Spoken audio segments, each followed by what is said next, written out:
नमस्कार बच्चों, कैसे हो। एक बार फिर से हमारे ऑनलाइन शिक्षण में आप सबका हार्दिक स्वागत है। अगले वीडियो में हमने देखा विषय हमारा हिंदी, विषयांक है व्याकरण में विशेषण पार्ट 2 आज हमको देखना है। अगले वीडियो में हमने पार्ट 1 देखा विशेषण और विशेषण के प्रकार। जो विशेषण के प्रकार बाकी थे वो आज पार्ट 2 में हमको देखने हैं। कि पहले वीडियो में हमने देखा गुणवाचक विशेषण, गुणवाचक विशेषण की व्याख्या, उसकी परिभाषा और उसके उदाहरण। कि गुण या दोष का बोध हो उसे गुणवाचक विशेषण कहा जाता है। दूसरा हमने देखा था संख्यावाचक विशेषण, संख्यावाचक विशेषण की परिभाषा या उसकी व्याख्या, उसके उदाहरण।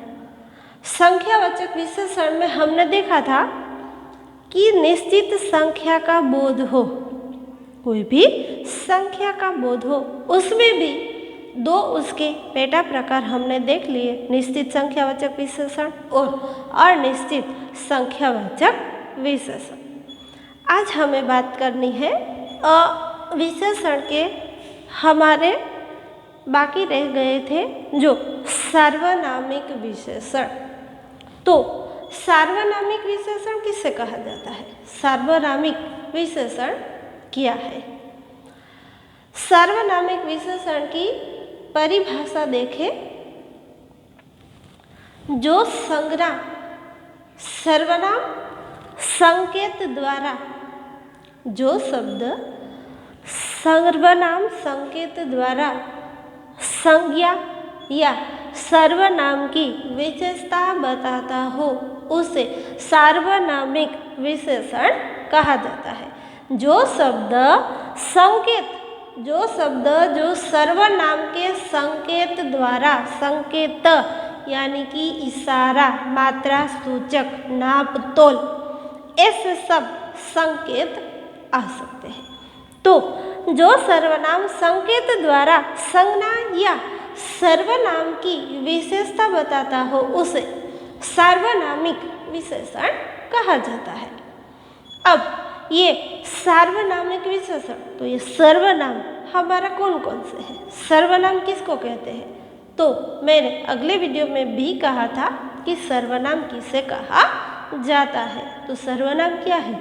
वे, यह, यहाँ, वहाँ, मेरा, तुम्हारा, आपका, हमारा, ये, यहाँ, तुम्हारा, तुम्हारी, कोई, कहीं, किसी से, किसी का, किसी से, ये सब शब्द क्या है?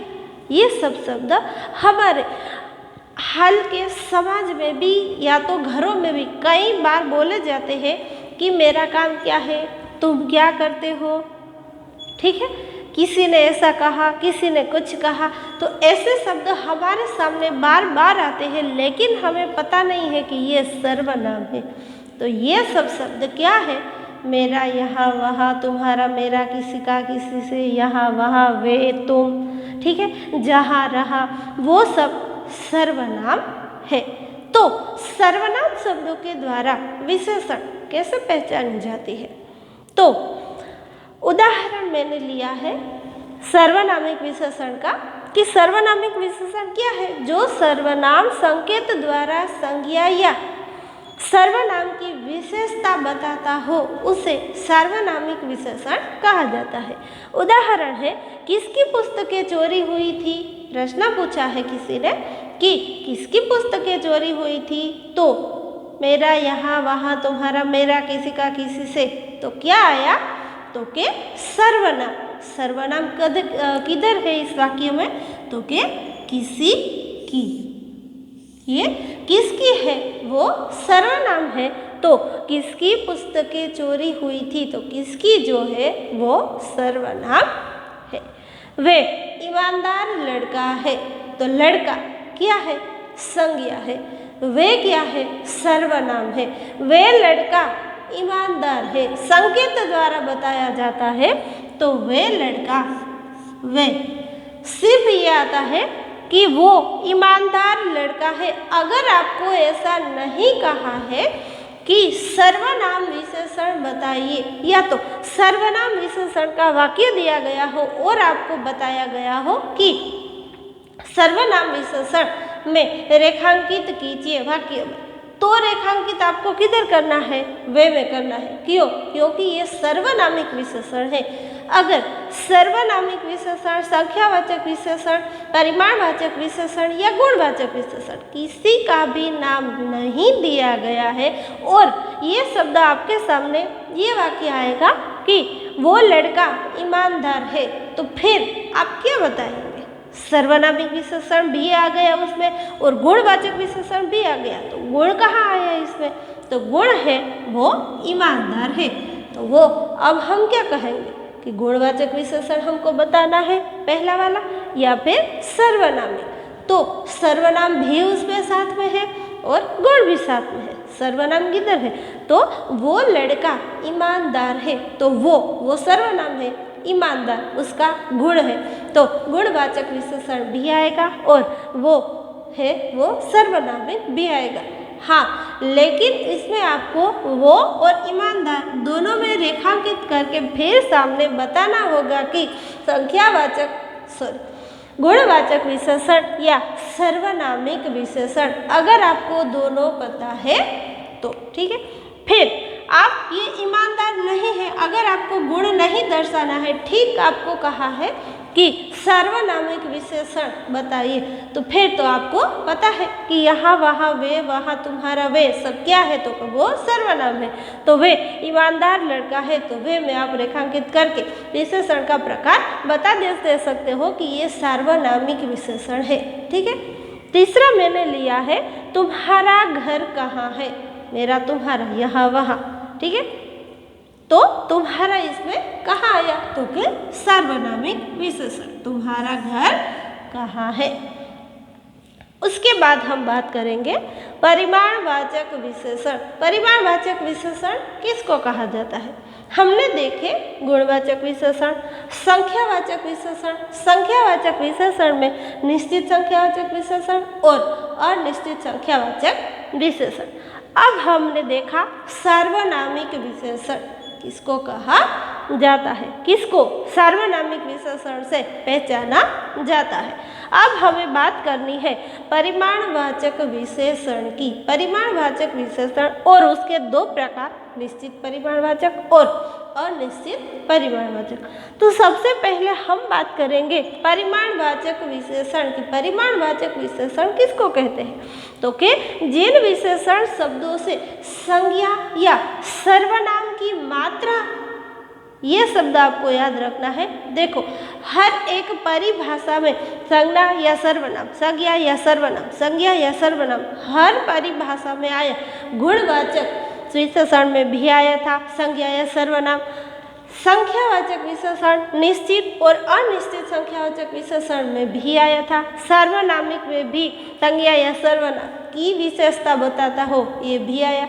लेकिन हमको याद रखना है कि ये संज्ञा या सर्वनाम बार बार शब्द आते हैं, उसके पीछे का शब्द जो है वो मेन आपको याद रखना है। इसमें क्या बताया गया, पहले ही बताया गया कि संकेत द्वारा, संकेत उसमें दिया गया हो, उनके द्वारा सार्वनामिक विशेषण को बताना है। अब कहा गया है परिमाणवाचक विशेषण में कि मात्रा हो अथवा नापतोल हो। ठीक है, तो जिन विशेषण शब्दों से संज्ञा या सर्वनाम की मात्रा अथवा नापतोल का बोध हो अथवा तो समानता हो, उसे परिमाणवाचक विशेषण कहा जाता है। तो जिन विशेषण शब्दों से संज्ञा या सर्वनाम, मात्रा अथवा नापतोल, नापतोल का मतलब पता है ना, 10 किलो, आधा किलो, ऐसा नाप हो, 2 मीटर कपड़ा, 4 मीटर कपड़ा या तो 10 मीटर, कोई भी हो, नाप उसमें होना चाहिए। नाप तोल का जब जिसमें जिस वाक्य में भी भाव आता हो, ज्ञान हो, उसमें बोध हो, उसको परिमाणवाचक विशेषण कहा जाता है। पहला उदाहरण मैंने लिया, 10 किलो चीनी ले आओ। अब हमको याद रखना है कि परिमाणवाचक विशेषण है और उसके पेटा प्रकार निश्चित परिमाणवाचक विशेषण, ये दोनों एक ही है। ठीक है, ये दोनों एक है, लेकिन इसकी परिभाषा में सिर्फ छोटा सा फर्क आपको दिखाई देगा कि परिमाणवाचक विशेषण में निश्चित संख्या उसमें बोध हो, जैसे हमने देखा था संख्यावाचक विशेषण में। ठीक है, संख्यावाचक विशेषण और निश्चित संख्यावाचक विशेषण ये दोनों भी एक ही है। सिर्फ आपको जब प्रकार पूछे जाए तब आपको संख्यावाचक विशेषण और इसमें परिमाणवाचक विशेषण ही लिखना है।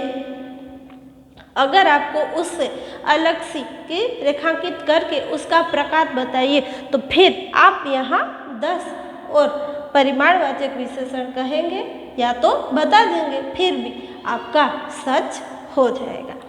तो मैंने उदाहरण लिया है 10 किलो चीनी ले आओ, नाप तोल उसमें हुआ हाँ, कहा किलो में, चीनी वस्तु है। ठीक है, तो 10 किलो चीनी ले आओ तो 10 है, ये क्या है? क्योंकि ये परिमाण है, उसमें मात्रा या नाप तोल का बोध हुआ है। दूसरा उदाहरण है मेरे पास 8 किताबें आई थी, 8 है वो संख्यावाचक विशेषण में भी आ सकता है।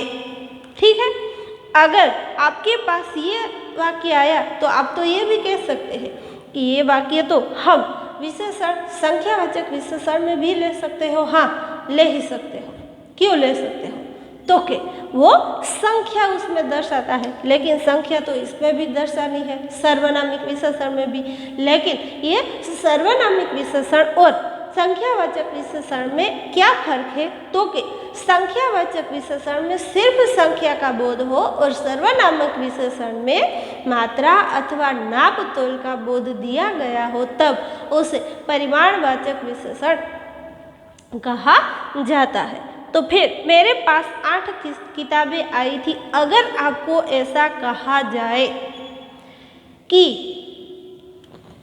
परिमाणवाचक विशेषण दिखाकर, ठीक है, परिमाणवाचक विशेषण इसमें मिलाइए, तो फिर आप इसमें 8 कर सकते हैं।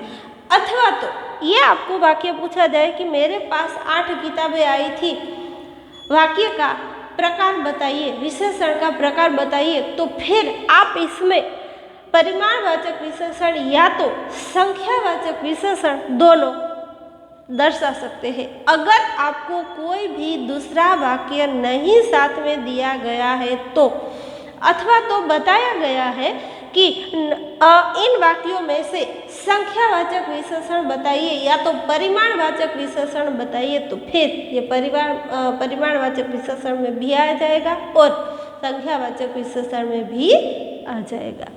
अब तीसरा लिया है 2 मीटर कपड़ा ले आओ, तो 2 वो क्या है?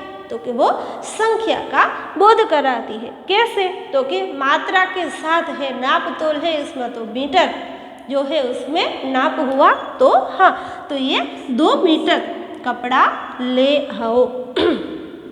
तो ये परिमाणवाचक विशेषण हमारा हुआ। अब हमें देखना है कि निश्चित परिमाणवाचक विशेषण किसको कहा जाता है। तो निश्चित परिमाणवाचक विशेषण है कि जिन विशेषण शब्दों में निश्चित मात्रा का बोध हो। परिमाणवाचक विशेषण क्या है कि मात्रा अथवा नाप तोल का, ठीक है। अब इसमें है कि निश्चित मात्रा अथवा नाप तोल का बोध हो, उसे निश्चित परिमाणवाचक विशेषण कहा जाता है, ठीक है। तो उदाहरण मैंने लिया है, मेरे पास 4 मीटर कपड़ा आया। देखो इधर 2 मीटर कपड़ा ले आओ, ये दोनों वाक्य एक जैसे ही, फिर आप कहेंगे कि ये दोनों वाक्य में कोई फर्क नहीं है, तो ये परिमाणवाचक विशेषण है और ये निश्चित परिमाणवाचक विशेषण है। तो ऐसा क्यों? तो कि मैंने पहले भी कहा कि परिमाणवाचक विशेषण और निश्चित परिमाणवाचक विशेषण दोनों एक ही है, सिर्फ फर्क इतना है कि इसमें निश्चित करके बताना है परिमाणवाचक विशेषण में कुछ आए, क्या आए, किसकी आए, ये सब हो सकता है, तो उसमें निश्चित नहीं हो तब वो अनिश्चित परिमाणवाचक विशेषण हो जाएगा। तो मेरे पास 4 मीटर कपड़ा आया, तो 4 मीटर ये क्या हुआ, तो कि ये निश्चित परिमाणवाचक विशेषण हुआ। अब 2 लीटर दूध गर्म करो, तो 2 लीटर है उसमें संज्ञा रेखांकित आएगा, तो क्या आएगा, तो कि मेरे पास 4 मीटर कपड़ा आया, 4 मीटर नापतोल हुआ। हाँ, 2 मिलीलीटर दूध गर्म करो, 2 लीटर वो क्या है, तो कि वो नापतोल का निश्चित नापतोल का भाव। अनिश्चित परिमाणवाचक विशेषण, तो निश्चित परिमाणवाचक विशेषण में 2 लीटर दूध गर्म करो, मैंने ऐसा कहा, तो कि 2 लीटर जो है वो क्या है, निश्चित दिया गया है कि 2 लीटर ही दूध गर्म करो।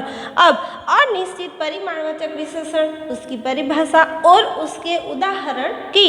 निश्चित परिमाणवाचक विशेषण में संख्या और नापतोल का बोध निश्चित होता है, और इसमें निश्चित और निश्चित परिमाणवाचक विशेषण में निश्चित बोध नहीं होता है कि जिन विशेषण शब्द से निश्चित मात्रा या नापतोल का बोध हो, तब उसे बोध जब ना हो कि जिन विशेषण शब्द से निश्चित मात्रा या नापतोल का बोध निश्चित ना हो, तब उसे अनिश्चित परिमाणवाचक विशेषण कहते हैं। तो पहला उदाहरण मैंने लिया कि कुछ आम दे दो, ये तो कुछ क्या है, तो कि कुछ ऐसा नहीं है कि फिक्स नहीं है, या तो ऐसा निश्चित नहीं किया गया है कि मुझे 10 किलो नापतोल और मात्रा का हम ज्ञान ले, बोध ले, तो नापतोल भी इसमें नहीं है कि 10 किलो आम दे दो, 2 किलो आम दे दो, या फिर 2 आम दे दो, 4 आम दे दो, ऐसा कुछ नहीं कहा गया है। तो निश्चित परिमाण नहीं, मतलब अनिश्चित परिमाणवाचक विशेषण आएगा, क्योंकि कुछ आम दे दो।